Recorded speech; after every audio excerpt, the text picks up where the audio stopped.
Okay, folks, here we go. This is something that I really want to show everyone.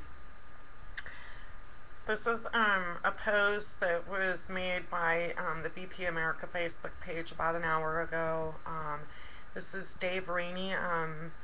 It's the note on this says that okay, transcript of the Facebook question and answer session with Dave Rainey of the BP's Gulf Coast Restoration Organization, GCRO. Note, due to Facebook's instability, Thursday, September 23rd, we were unable to conduct Dave's chat live as planned. However, Dave did use the scheduled time to address questions from users, and the following transcript with his answers. Good afternoon. So we're going to open this up and take a look at what was said.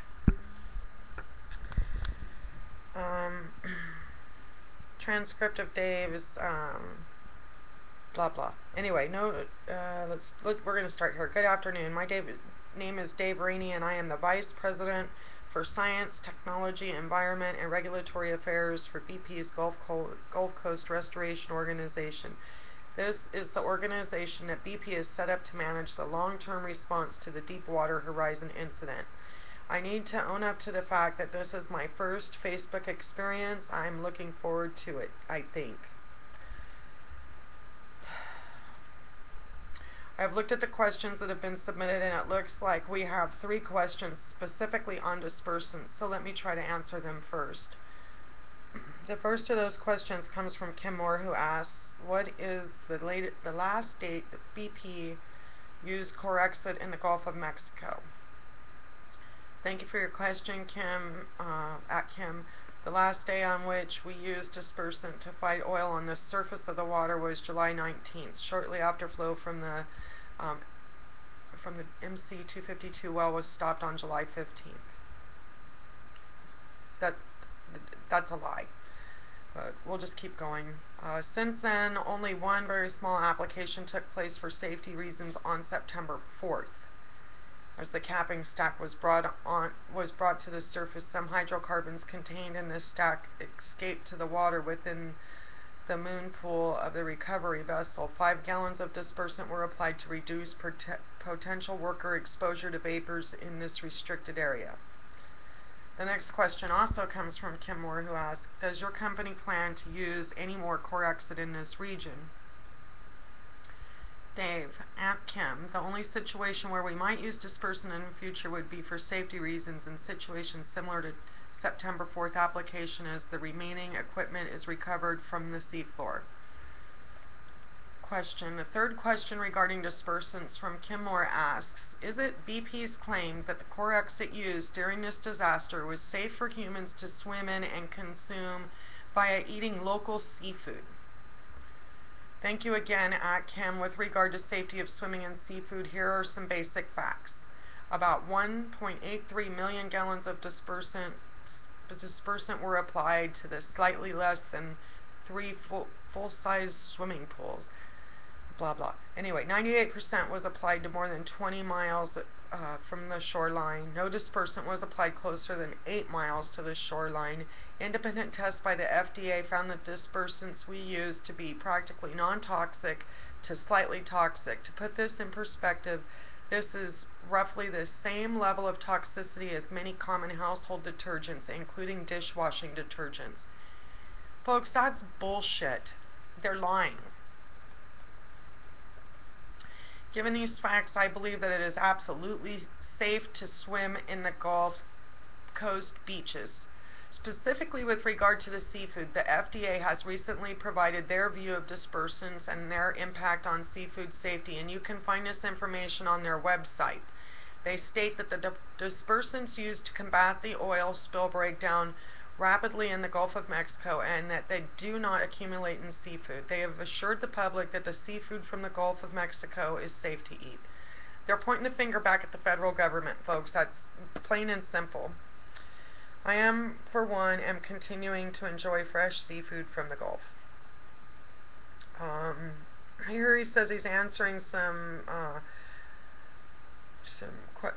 my next question is one my colleagues tell me we commonly see on the social media when BP's ongoing plan for testing and research in the Gulf.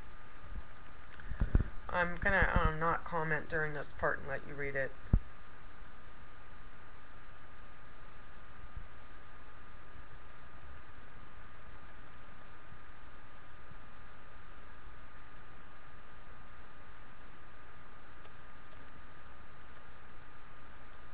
Remember, folks, that if I'm scrolling too fast at any time, you can pause your screen to read what's been typed. So just back up a little bit, hit stop, and you'll be able to read, and then click play and go to the next frame when it moves, and then just keep repeating, doing that same thing to be able to see the wording, because when you're uploading a video through YouTube, you're only allowed so many minutes, and then it cuts off. And so I'm trying to show everybody what's been stated here on these questions.